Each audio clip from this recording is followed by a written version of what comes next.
Hello students, welcome to chemical science. और बच्चों, आज की क्लास में हम लोग डिस्कस करने वाले हैं आपकी काइनेटिक्स के इंपॉर्टेंट थ्योरी। ठीक है, जैसा कि आपने देख लिया होगा, लिखा है हमने क्या, collision theory of reaction rate. ठीक है, तो रिएक्शन रेट को अफेक्ट करने के लिए या सॉरी एक्सप्लेन करने के लिए हमारे पास एक थ्योरी है। ठीक है, जिसे बोलते हैं कोलिजन थ्योरी। तो नाम से थोड़ा बहुत क्लियर हो गया होगा आपको, है ना। कोलिजन थ्योरी इट मींस यहाँ पर क्या होने वाली है, कोलिजन्स होने वाली है। कोलिजन्स इट मींस टक्कर होने वाली है, आपस में मॉलिक्यूल्स टकराने वाले हैं। ठीक है, रिएक्टिंग मॉलिक्यूल्स आपस में टकराने वाले हैं, उसी से आपकी यहाँ पर रिएक्शन रेट कुछ होगा चेंज। ठीक है, चलिए, तो इस तरीके की है, तो देख लीजिए, मैंने यहाँ पर थ्योरी तो लिख दी है, बट पहले मैं इसको एक्सप्लेन करूंगा, देन आप लोग उसको नोट कर लेंगे। ठीक है, हैंड राइटिंग ऐसे ही है, एवरेज टाइप, तो आप लोग मैनेज कर लेना यार। ठीक है, तो हमने हेडिंग लगा रखी है बच्चे यहाँ पर, क्या, कोलिजन थ्योरी। तो नाम से तो क्लियर हो ही गया है कि यहाँ पर क्या होने वाली है, कोलिजन्स होने वाली है। तो मैं आपको सबसे पहले एक्सप्लेन करता हूँ। ठीक है, देखो क्या है, जब हमारे पास कोई रिएक्शन हो रही होती है तो हमारे पास क्या होता है, पहले रिएक्टेंट मॉलिक्यूल्स होते हैं। ठीक है, वो हो सकता है ऑलरेडी बॉन्डेड फेज में हो, आपस में किसी ना किसी ने बॉन्ड वॉन्ड बनाए हो। तो अब हम क्या करते हैं, तो मॉलिक्यूल जब रिएक्ट करते हैं आपस में, इट मींस वो पहले आपस में ना टकराते हैं। क्यों टकरा रहे हैं, ध्यान से सुनिए। एक्चुअली में जैसे सपोज मेरे पास ये है, ठीक है, मैं चाहता हूं क्या हो, ये पहले देखो, ये कैप इसके साथ अटैच्ड फेज में है, ये इसके साथ है, यस, ये रिएक्टेंट मॉलिक्यूल है। और मैं चाह रहा हूं जो प्रोडक्ट बने वो कुछ ऐसा बन जाए, कैसा, ये इधर आ जाए और ये ऐसे करके यहाँ पे फाइनल प्रोडक्ट में कन्वर्ट हो जाए। तो मुझे क्या करना होगा, पहले इसके लिए ये जो बने हुए ऑलरेडी जो बने हुए बॉन्ड है, इनको ब्रेक करना पड़ेगा, तब जाकर क्या बनेगा, प्रोडक्ट बनेगा। तो सबसे पहला स्टेप रिएक्शन का क्या है, पुराने बॉन्ड्स की ब्रेकिंग, उसके बाद आयंस जो भी होंगे इंटरमीडिएट्स में कन्वर्ट होगा, देन उसके बाद क्या होगा, फिर फाइनल प्रोडक्ट का फॉर्मेशन होगा। ठीक है, तो पहला स्टेप क्या है, बॉन्ड्स की ब्रेकिंग, पुराने बॉन्ड्स की ब्रेकिंग। अब पुराने बॉन्ड्स की ब्रेकिंग होने का मतलब एनर्जी चाहिए, क्योंकि एनर्जी होगी तभी तो ये निकलेगा यहाँ से, है ना, बॉन्ड टूटेंगे पुराने वाले। बोर्ड में एक्सप्लेन नहीं कर सकता क्योंकि यहाँ पर मैंने लिख दिया है काफी, है ना। तो समझ में आई बात, नहीं आई? तो पहला स्टेप हमारा क्या होता है बच्चों, पुराने बॉन्ड्स की ब्रेकिंग, उसके बाद जाके हम क्या करते हैं, नए बॉन्ड्स का फॉर्मेशन होता है। ठीक है, देखिए, तो क्या करना है हमें, तो देखो, सबसे पहले बॉन्ड्स की ब्रेकिंग कब होगी, जैसे सपोज ये मॉलिक्यूल आपस में टकराए, कोलिजन्स हुई, तो क्या होती है, टूट फूट होती है, बॉन्ड हो सकता है यहाँ से क्या हो जाए, टूट जाए। ठीक है, तो जब ये बॉन्ड्स क्या होंगे, पुराने बॉन्ड टूटेंगे, तब जाके यहाँ पे फिर नए बॉन्ड्स का फॉर्मेशन होगा, है ना। तो क्या लिखा है, देखिए, पहला पॉइंट लिखा है, a reaction occur only when the reactant molecules undergoes collision with each other. समझ में आया? कोई भी केमिकल रिएक्शन सिर्फ तभी होगी जब सबसे पहले क्या होगा, उन रिएक्टेंट के मॉलिक्यूल्स के आपस में क्या होगी, कोलिजन्स होंगे, undergo collision with each other. अब कोलिजन हो गई। दूसरा पॉइंट क्या हुआ, all collisions between reacting molecules are not effective in producing a chemical change. ये इंपॉर्टेंट बात है। जरूरी नहीं है कि आपने जितनी कोलिजन्स हुई आपके रिएक्टेंट मॉलिक्यूल्स के बीच में, उन सब के रिजल्ट में प्रोडक्ट का फॉर्मेशन हो, मतलब रिएक्टेंट क्या हो, प्रोडक्ट में कन्वर्ट हो जाए हर कोलिजन्स के बाद, ऐसा नहीं है। कैसा नहीं है, ध्यान से सुनो। लेट अस सपोज हम कोलिजन देख रहे हैं सड़कों में, ठीक है, हम अपने घर के पास खड़े हैं, जहां भी है, अब हम ऐसे एंटरटेन करने, खुद को एंटरटेन करने के लिए सड़कों में खड़े हैं, आवारा हैं। तो क्या हुआ, दो गाड़ियां आई, ऐसे टकराई, एकदम बूम। ठीक है, तो क्या होगा, एकदम से आएंगी, टकराएंगी, तो क्या होगा, कोलिजन्स होंगी। और कोलिजन्स होने का मतलब क्या होगा, दो तरह की कोलिजन हो सकती है। एक तो कोलिजन ऐसी होगी कि आई, गाड़ियां टकराई, बट ज्यादा टूट फूट नहीं हुई, लोग उतरे, सॉरी वॉरी बोला और चले गए। ठीक है, एक कोलिजन ऐसी हुई, एक कोलिजन, ठीक है। और दूसरी टाइप की कोलिजन कैसी हुई कि आई, गाड़ियां बहुत एकदम से टकराई, बिल्कुल भयंकर टक्कर हुई, टूट फूट हो गई, है ना, बॉडी वगैरह टूट गई, लोगों को ऐसे इंजरी हो गई। तो इस तरीके से आपको भी एंटरटेन देखने को मिला, लोगों की लड़ाई झगड़े हो गए, है ना। तो इस तरीके की टक्कर भी हुई। तो दो तरह की टक्कर हुई, एक तो कौन सी हुई, आई जिसमें गाड़ियां टकराई लेकिन ज्यादा टूट फूट नहीं हुई, सॉरी वॉरी बोल के काम चल गया, उससे हम बोलेंगे क्या, इनफेक्टिव कोलिजन। वो इफेक्टिव नहीं है वो कोलिजन, मतलब उससे मजा नहीं आया क्योंकि उससे टूट फूट नहीं हुई, है ना। मजा कब आता, जब आती तेज गाड़ियां और टकराती और उससे टूट फूट होती, है ना, लोग भिड़ते आपस में। तो इस तरीके से दो कोलिजन्स में, दो टाइप की कोलिजन्स में हमने इसको कैटेगराइज कर लिया है। तो हमारा क्या लिखा है, देखो, all collisions between reacting molecules are not effective in producing a chemical change. हर कोलिजन के रिजल्ट में बॉन्ड पुराने टूट ही जाए, रिएक्शन के प्रोडक्ट बन जाए, जरूरी नहीं है। लिखा है only a fraction of total number of collisions are effective and lead to a reaction resulting in the formation of product. कुछ ही रिएक्शंस ऐसी होती, सॉरी, कुछ ही कोलिजन्स ऐसी होती हैं बच्चों, जो क्या करती हैं, जिनके रिजल्ट के थ्रू क्या होता है, आपस में बॉन्ड्स ब्रेक हो जाते हैं रिएक्टेंट्स के। जैसे यहां देखो, जैसे सपोज बच्चों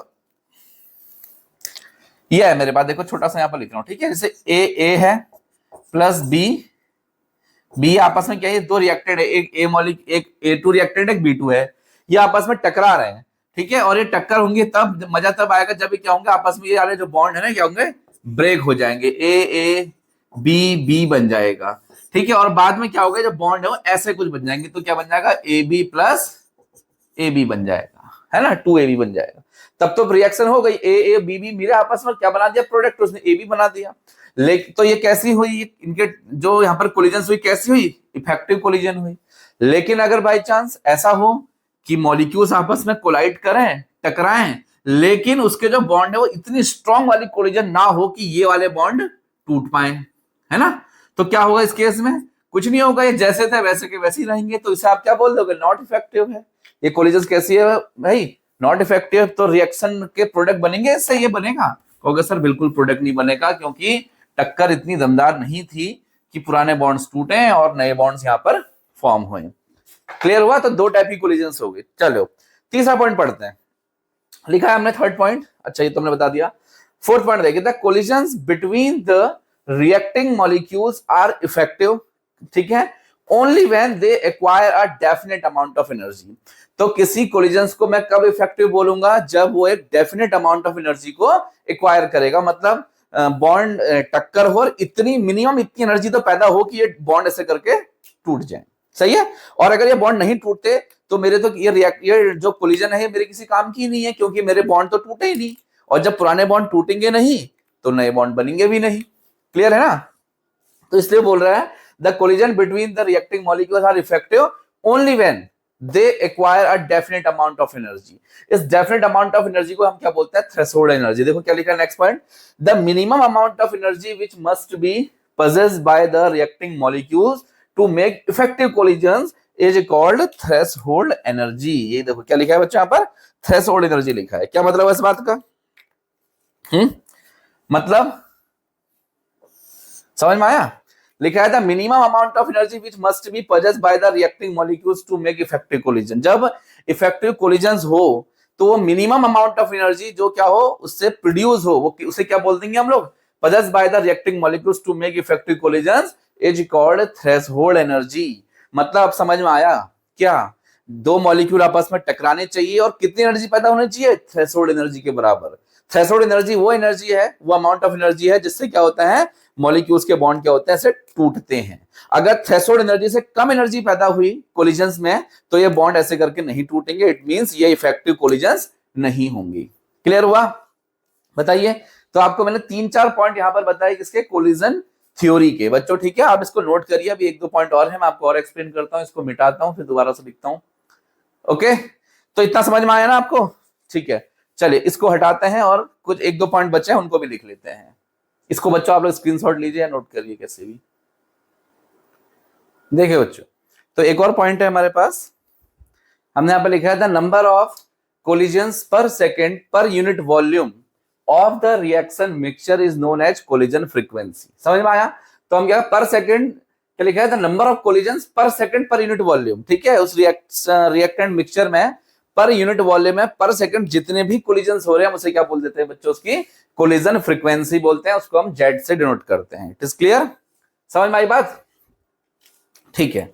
चलिए, तो ये इसके 4-5 कुछ पॉइंट्स थे। अच्छा एक पॉइंट और है, वो भी लिख लीजिए आप लोग, क्या लिखो, increase the temperature makes molecule, मैं लिख देता हूं यहां पर, increase the temperature makes the molecules move faster. ये क्या मतलब हुआ, ये बड़ी काम की लाइन है। कह रहा है जब आप टेम्परेचर इंक्रीज करते हो ना, तो इंक्रीज करने से क्या होता है, makes the molecules move faster. Obvious, उनके अंदर क्या होती है, काइनेटिक एनर्जी पैदा होती है, ठीक है। आती है कहां से, जब आप उसके टेम्परेचर को बढ़ाते हो तो काइनेटिक एनर्जी बढ़ेगी। इसका मतलब समझ रहे हो ना, मॉलिक्यूल्स क्या करेगा, रैंडम मोशन करेगा, है ना। जितना स्पीड से दौड़ेगा तो उसकी प्रोबेबिलिटी बढ़ जाएगी एक दूसरे से टकराने की, है ना। और जितना आपको पता है ना, जब गाड़ियां स्लो स्पीड में चल रही होती हैं, जो आपस में कोलिजन होते हैं तो इतने इफेक्टिव नहीं होती है, इससे ज्यादा टूट फूट नहीं होती है। लेकिन ज्यादा टूट फूट कब होती है? जब गाड़ियां बहुत स्पीड में चल रही होती है, एकदम हाई स्पीड में गाड़ियां चल रही होती है ना, तो उस टाइम पे जो कोलिजन्स होती है ना वो ज्यादा नुकसान करती है, उसमें ज्यादा टूट फूट होती है। रियल लाइफ में तो हमें ऐसे कोलिजन्स नहीं चाहिए जिससे टूट फूट हो, बट केमिस्ट्री में हमें यहाँ पर जो है हमें ऐसे ही मॉलिक्यूल्स चाहिए, ऐसे ही कोलिजन्स चाहिए जिससे क्या हो, टूट फूट हो बच्चों एकदम से। उससे क्या होगा, टूट फूट क्यों हो, पुराने बॉन्ड टूटेंगे तभी तो नए बॉन्ड बनेंगे ना यार। समझ में आया नहीं आया? ठीक है, देयर इज लिख लो आगे, चलो इस लाइन को कंटिन्यू कर लीजिए। There is more frequent and more violent collisions with, देखिए देयर इज मोर फ्रीक्वेंट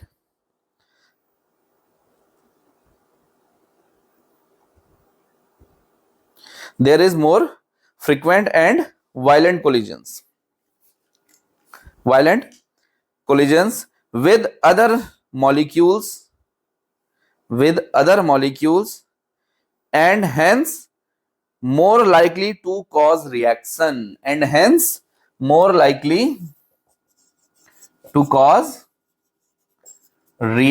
समझ में आया? बोलो। तो जितना फ्रिक्वेंटली वो क्या करेंगे, कोलाइड करेंगे एक दूसरे से, है ना, और जितना वायलेंट कोलाइड करेंगे तो क्या होगा, उससे मॉलिक्यूल्स क्या होंगे, ज्यादा टूटेंगे और उससे क्या होगी, ज्यादा रिएक्शन होगी, मतलब प्रोडक्ट का फॉर्मेशन होगा। इसे कंटिन्यू करना था इस लाइन को, ठीक हो गया? क्लियर है? लिखना पड़ेगा क्या? चलो मैं लिख देता हूं, देयर इज मोर फ्रिक्वेंट, मैं लिख देता हूं,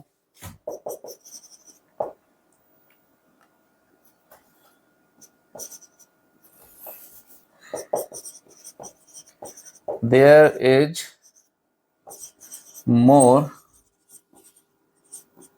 frequent and more violent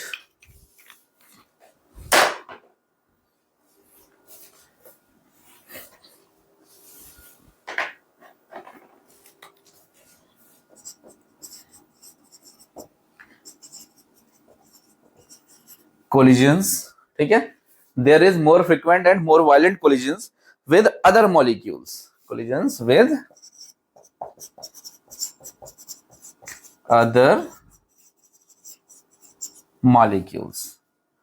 ठीक है, and hence more likely to cause reaction, ऐसा लिख लो, and hence more likely to cause reaction. ठीक है, तो ये इसका 6 पॉइंट हो गया, समझ में आया?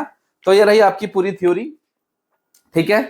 तो अब मैं थोड़ा इसको और एक्सप्लेन करता हूं। देखो, अब ये जो भी इफेक्टिव कोलिजन्स वगैरह के बारे में मैंने आपको बताया, ये किस पे डिपेंड करती हैं, ठीक है, कैसे मतलब पता चलेगा, या कौन कौन से फैक्टर हैं जो इसको सपोर्ट करेंगे कि इफेक्टिव कोलिजन हो या ना हो, है ना। तो चलिए, तो मैं इसके लिए बताता हूं आपको, थोड़ा सा इसको हटाना पड़ेगा, या चलो ऐसे लिख देते हैं। तो ये जो भी था कोलिजन्स, जो इफेक्टिव कोलिजन थे ना,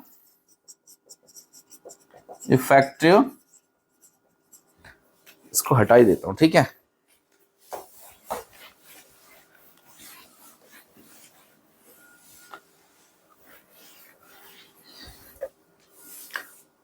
ठीक है, देखिए अब जो इफेक्टिव कोलिजन्स है ना, वो दो चीजों पे डिपेंड करते हैं बच्चों। कौन कौन सी चीजें हैं बताओ?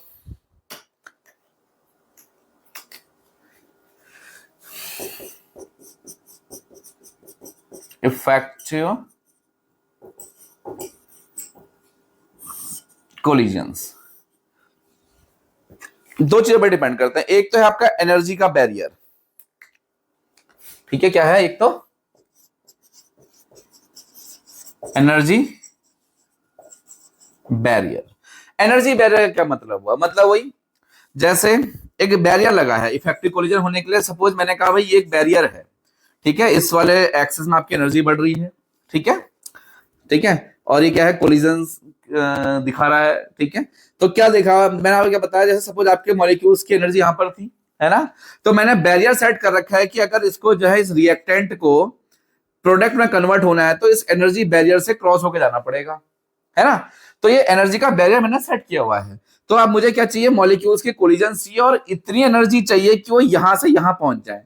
तो जिन मॉलिक्यूल्स के आफ्टर कोलिजन जो मॉलिक्यूल्स इतनी एनर्जी हाई एनर्जी में पहुंच जाएंगे, वही मॉलिक्यूल क्या करेंगे, प्रोडक्ट में कन्वर्ट होंगे। अब सपोज कोई मॉलिक्यूल है, ठीक है, कोई मॉलिक्यूल है, लेकिन वो आपस में कोलिजन तो करता है, लेकिन वो यहां तक ही पहुंचता है, ठीक है, यहां से यहां तक जाता है बस। तो क्या होगा, आप बताइए क्या वो मॉलिक्यूल प्रोडक्ट में कन्वर्ट हो जाएगा? कहोगे ना ना सर बिल्कुल नहीं होगा। क्यों? क्योंकि जो उसका एनर्जी का बैरियर था ना वो ये था। इसी को आप थ्रेशोल्ड एनर्जी भी यहाँ पर कह सकते हो। ठीक है, ठीक है। बाद में हम इसको एक्टिवेशन एनर्जी भी इसी को बोल देते हैं कि भाई जिन मॉलिक्यूल्स को, रिएक्टेड मॉलिक्यूल्स को प्रोडक्ट में कन्वर्ट होना है, इस एनर्जी गैप को पार करना पड़ेगा, इस एनर्जी बैरियर को पार करना पड़ेगा। इसी को हम लोग क्या बोल देंगे? Activation energy. ठीक है, समझ में आई बात? नहीं आई तो मैं आपको दिखाता हूं। जैसे फ्रैक्शन ऑफ मॉलिक्यूल्स और काइनेटिक एनर्जी के बीच में ग्राफ होता है हमारे पास यहाँ पर। ठीक है, ये क्या है आपके? फ्रैक्शन ऑफ मॉलिक्यूल्स और यहां पर क्या है बच्चों? Kinetic energy. Fraction of molecules यहां है, तो हमारे पास क्या है? इसका ग्राफ कुछ ऐसा आता है, देखो इस तरीके, ऐसा आता है ये। ठीक है, इस तरीके से आता है। क्या दिखा रहा है आपको ग्राफ? बताओ मुझे। जैसे ये क्या है ना, यहाँ पर सपोज टेम्परेचर T है। टेम्परेचर कितना है हमारा? T। तो हम क्या देख रहे हैं भाई? हमें पता है कि मॉलिक्यूल की जो थ्रेशोल्ड एनर्जी है सपोज ये है, तो कहने का मतलब उसको इतनी काइनेटिक एनर्जी होनी चाहिए मॉलिक्यूल में, तब जाके वो क्या करेंगे? थ्रेशोल्ड एनर्जी को अचीव कर पाएंगे, मतलब इफेक्टिव कोलिजन्स करेंगे, है ना। तो आप देख रहे हो जब फ्रैक्शन ऑफ मॉलिक्यूल्स जब ऊपर को बढ़ रहा है तो क्या दिखा? ज्यादातर मॉलिक्यूल्स देखो यहाँ पर है, एकदम पीक है ना। सबसे ज्यादा पीक कहां पर है? यहाँ पर। सबसे ज्यादा फ्रैक्शन ऑफ मॉलिक्यूल इस यहाँ पर है। लेकिन जहां पर सबसे ज्यादा नंबर ऑफ मॉलिक्यूल्स हैं, क्या वो थ्रेशोल्ड एनर्जी वाले हैं? नहीं। थ्रेशोल्ड एनर्जी वाले कौन से? सिर्फ इतने ही। अगर मैं इसको ऐसे बना दूं ना तो देखो ऐसा कुछ ग्राफ निकल के आएगा। देखो क्या समझ में आया? काइनेटिक एनर्जी भी इससे ज्यादा होनी चाहिए और क्या होना चाहिए? और वही मॉलिक्यूल क्या होंगे? थ्रेशोल्ड एनर्जी में होंगे। ये रहा थ्रेशोल्ड एनर्जी का बैरियर, ये। ठीक है, तो कहने का मतलब यह है कि जब आप टेम्परेचर देते हो या जितना भी रिएक्शन आपस में कोलिजन्स करते हैं, जो एनर्जी प्रोड्यूस होती है, तो वो जितनी भी एनर्जी प्रोड्यूस हो रही है वो सारे के सारे मॉलिक्यूल्स क्या है? थ्रेशोल्ड एनर्जी से आगे नहीं निकलते हैं। कुछ limited number amount of molecules ही हैं देखो जो थ्रेशोल्ड एनर्जी को, बैरियर को क्रॉस कर रहे हैं। और ज्यादातर एनर्जी कहां रह गई है? इस T टेम्परेचर में यहां तक इतना ही रह गया जो थ्रेशोल्ड एनर्जी नहीं है। तो समझ में आया? अगर 100 मॉलिक्यूल टकरा रहे हैं तो देख लो 20 ही मॉलिक्यूल उसको, उस बैरियर को पार कर पा रहे हैं थ्रेशोल्ड एनर्जी के, तो बाकी रिमेनिंग मॉलिक्यूल्स क्या होते हैं? यहीं रह जाते हैं। समझ में आया? तो इस तरीके का एक ग्राफ है आपको जो बुक में दिखाई पड़ेगा। तो समझ में आया? और एनर्जी बैरियर क्या होता है? थ्रेशोल्ड एनर्जी होता है। ये आपको मैंने पहले बता रखा। तो एनर्जी बैरियर किस चीज का बना हुआ है? थ्रेशोल्ड एनर्जी का बना हुआ है, थ्रेशोल्ड एनर्जी का। और ये उसका ग्राफ है थ्रेशोल्ड एनर्जी का। क्या हुआ देखो? फ्रैक्शन ऑफ मॉलिक्यूल्स इधर को थे, मतलब नंबर ऑफ मॉलिक्यूल जो टकरा रहे हैं, और कितनी एनर्जी पैदा हो रही है? काइनेटिक एनर्जी यहां तक तो ज्यादातर की हो रही है। ज्यादातर मॉलिक्यूल देखो सबसे ज्यादा पीक उसकी यहां पर है, लेकिन क्या ये काइनेटिक एनर्जी सफिशिएंट है? नहीं, वो ये है ना। और ये है, ये इसी को आपने थ्रेशोल्ड एनर्जी बोल रखा है, इस एनर्जी के बैरियर को। और उससे आगे वाले मॉलिक्यूल देखो कितने कम है, जिसको मैंने शेडेड एरिया से दिखा रखा है ना। और ज्यादातर वाले कौन से हैं? वो ये वाले हैं जो उसको, उस बैरियर को क्रॉस नहीं कर पाते। तो एक तो एनर्जी का बैरियर होता है, इससे इफेक्टिव कोलिजन आप पता लगाएंगे। ठीक है, शेडेड एरिया वाले ही इफेक्टिव कोलिजन को प्रोवाइड कर रहे हैं जो थ्रेशोल्ड एनर्जी से आगे निकल रहे हैं। दूसरी बात, अब एक और होता है बच्चों से बोलते हैं ओरिएंटेशन बैरियर। मैं यहां लिख देता हूं,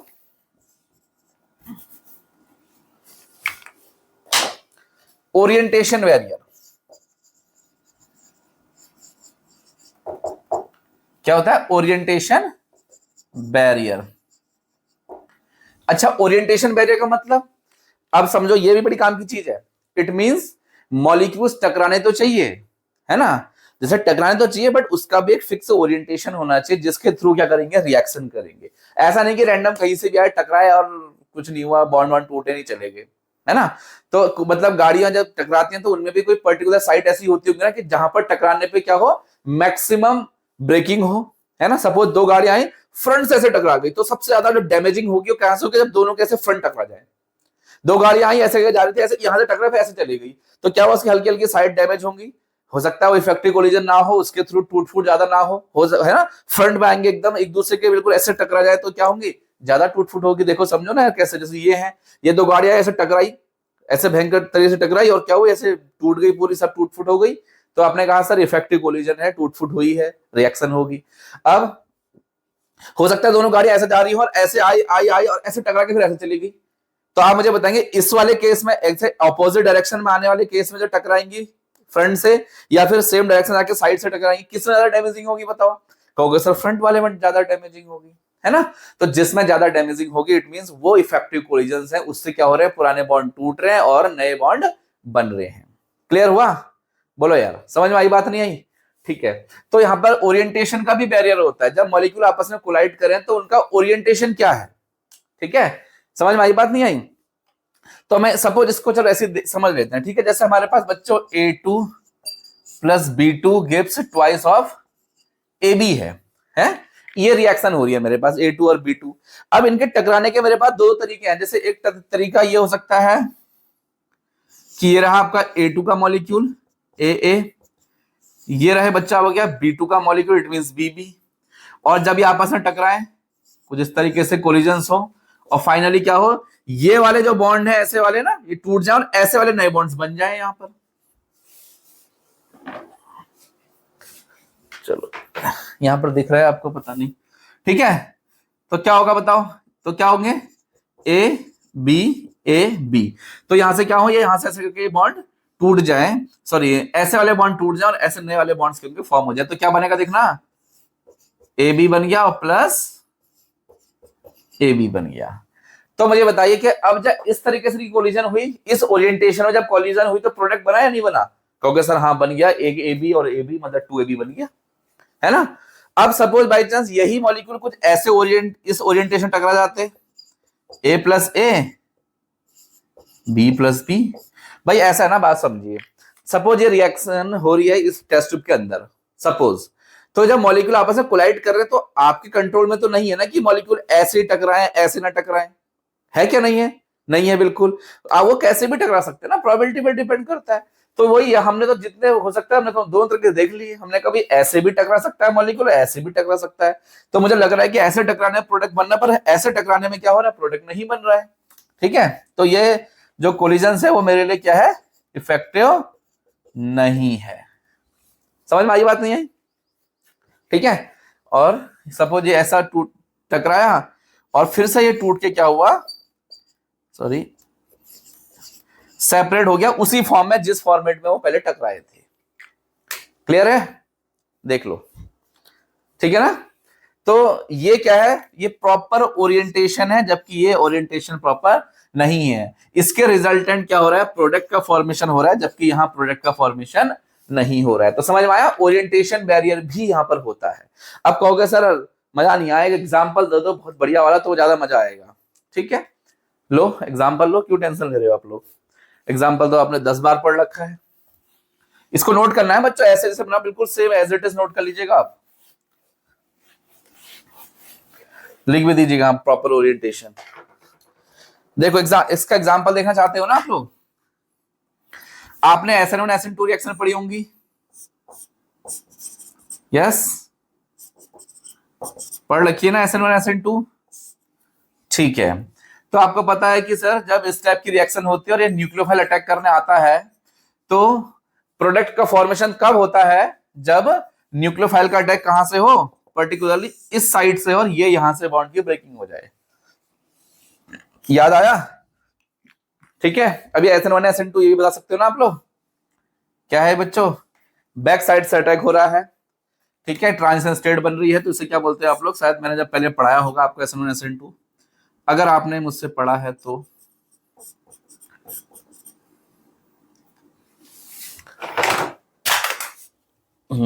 ठीक है, तो बताइए क्या होगा, एक ट्रांजिशन स्टेट बनेगी H ये ट्रांजिशन स्टेट बनने का मतलब समझते हो, जहां पर एक बॉन्ड टूट रहा होता है, नया बॉन्ड यहां पर कोई फॉर्म हो रहा होता है इस तरीके से, और फाइनली यहां पर क्या हो जाएगा बच्चों, आपका प्रोडक्ट का फॉर्मेशन हो जाएगा और प्लस Br नेगेटिव। अब देखो ये आपस में क्या हुआ, कोलाइड हुए, लेकिन कोलिजन इफेक्टिव तब मानी जाएगी जब इनका ओरिएंटेशन कैसा होगा, इस Br वाले बॉन्ड की एंटी बॉन्डिंग साइड से अटैक करेगा, इसके जस्ट बैक साइड से अटैक करेगा इस वाले बॉन्ड के, तब जाकर इसका ओरिएंटेशन प्रॉपर माना जाएगा, तभी जाके इसकी क्या होगी, रिएक्शन होगी, है ना।